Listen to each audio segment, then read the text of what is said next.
महिन्यावरती गणपती आले आहेत।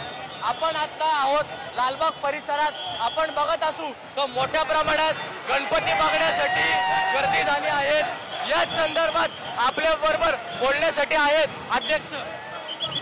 यावर्षी तर आपला 69वा पारंपरिक महागमन सोहळा आहे। यावर्षी आपल्या पारंपरिक आगमन सोहळ्यात खास पालखी चिपळूणवरून आलेली आहे आणि जे मर्दानी खेळ ते खास पुण्याचे आहे। आपल्याकडे ब्रास बँड आहे, अजून ध्वज पथक आहे, ढोल पथक आहे। ढोल पथकाने आपण थीम केले की हरपलेली शाळा, जी आजच्या टाइमला मराठी शाळा कुठे दिसत नाही, त्या शाळेसाठी आपण थोडासा एक आपल्या बाईने एक इनिशिएटिव्ह घेतलेला आहे। त्याच्याकरून जर मराठी शाळा वाढल्या तर कुठेतरी आपल्या मराठी माणसांचं ते एक चांगलं होईल।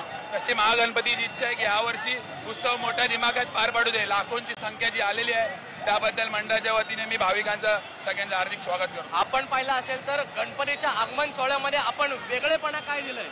आपला आगमन सोहळा हा पारंपरिक, मुंबईतला पहिला पारंपरिक आगमन सोहळा महागणपती उत्सव मंडळाने चालू केला। आता 10 वर्ष आपल्या पारंपरिक आगमन सोहळ्याला झालेले आहे। आपलं 10वं वर्ष आहे। 2015 पासून आता 24 चालू आहे। आपल्या पारंपरिक मध्ये सगळी आपली जी पदाधिकारी कार्यकारी मंडळ आहे हे एकदम पारंपरिक वेश येतात। आपल्याला कोण शर्ट पॅन्ट वर दिसणार नाही। आपण आपलं पारंपरिक जपतोय। धन्यवाद। आपण पाहिलं असेल तर खूप मोठ्या प्रमाणात कार्यकर्त्यांची गर्दी झाली आहे। आपण बघत असू तर दोन्ही बाजूला मोठ्या प्रमाणात गर्दी झालेली आहे। पोलिसांचा देखील मोठा बंदोबस्त आहे।